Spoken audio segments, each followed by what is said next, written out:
Welcome, I'm Nid, a karma guide, and that means I support people through shifting their current life experience so that it can be more fun and enjoyable and they can dance in the play of life. In this video, we are going to be exploring what it is to have a perfect day.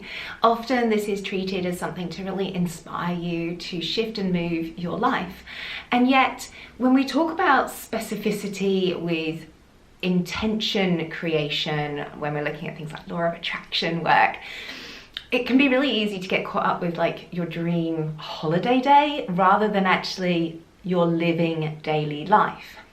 And so I wanted to share with you my way of foreseeing and envisaging my perfect day, because this is something I shared with some friends and they were really surprised at some of the things that I include and how specific, the way in which I'm specific. So I'm hoping that in this video, you can walk away with some shifts so that every day you can say to someone who asks you, how was your day? I've had a perfect day. It's been really beautiful. And I'm so blessed with the day that I've had, which is pretty normally the response I say if someone asks me. So what is it that I do? So I would begin my day waking at dawn so that I could see the sunrise and just watch that beauty and the magic of the day unfolding.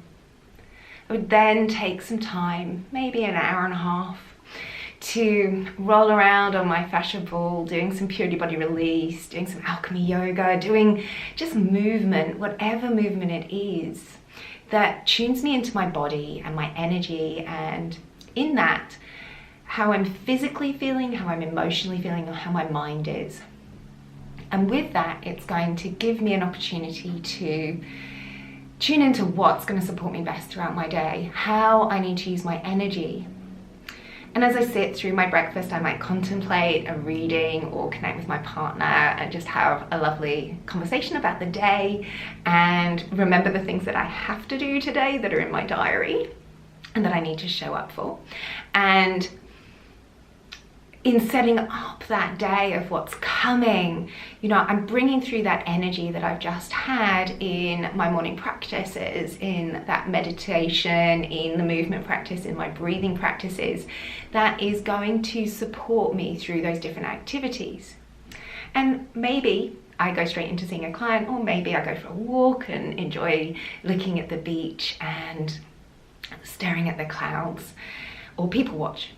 Whatever it is that my mood is. Maybe that's what I need in that morning, or maybe I jump straight on with a client in the morning and have a wonderful connection and experience with my clients.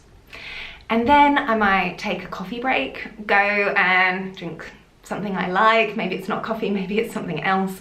Or maybe then I go for the walk after the client and just have some time connecting with nature. Maybe I do a second meditation if that takes me, or I'm meeting someone if that's part of the day and how it's unfolding. By the time I get to lunch, I'm gonna, probably have something I love that involves loads of green stuff because I get really excited about greens. And again, probably really connecting with someone I enjoy spending time with, or maybe I just want to eat on my own. And then as I digest my lunch, I'm probably going to have a session with another client because I love having those sessions with my client, or maybe at that point I'm going to do some creative admin and doing some videos, do some writing, do some of the things I love to create, like recording a yoga Nidra practice. And then I might have an afternoon break, which is generally when my energy's best, and that's when I like to do exercise. So that's when I'm gonna go and do my Pilates workout, or like do something that's a little bit more invigorating to use up some of my energy in my body, if I have that energy. If I don't have that energy in that day, I'm not gonna do it. I might just go and have a nap on the beach. And, well, I'm not very good at napping, I will try. And then from that, I might have another session with a client and just, or maybe it's a group class, just have that beautiful time connecting, really seeing the inspirational things that happen with their lives and their worlds.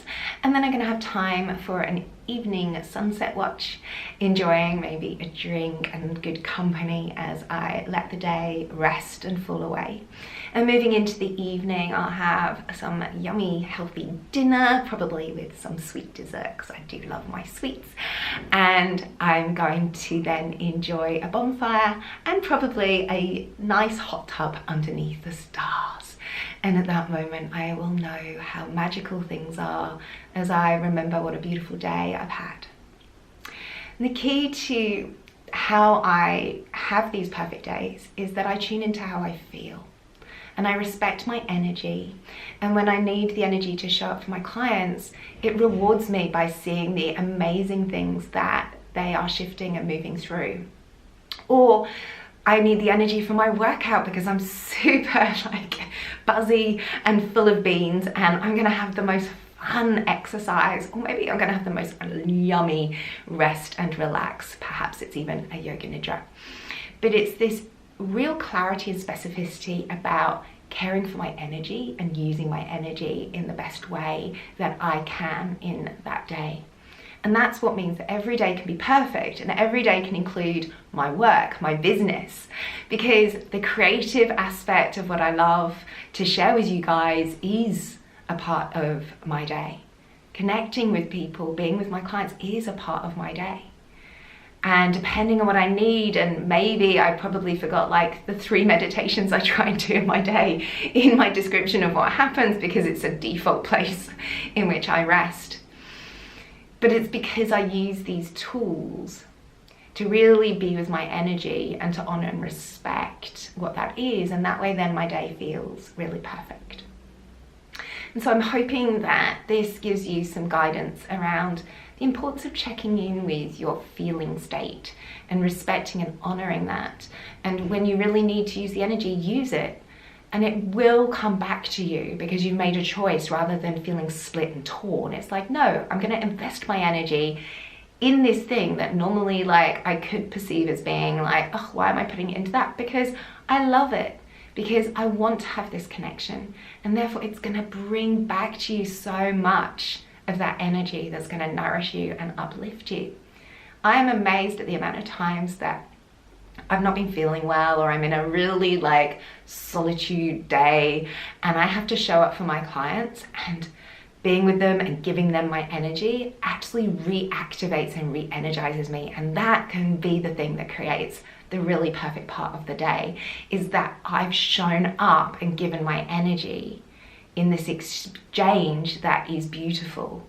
And you can see the ripple effect of where I've really consciously placed my energy and how that feeds back to me and everyone else that I interact with on that day, and how they can then take that into their day. So have a wonderful month exploring how it is that you can connect into your perfect day, and please do share below and give us some ideas of what your perfect day might feel like and may or may not include. Lots of love.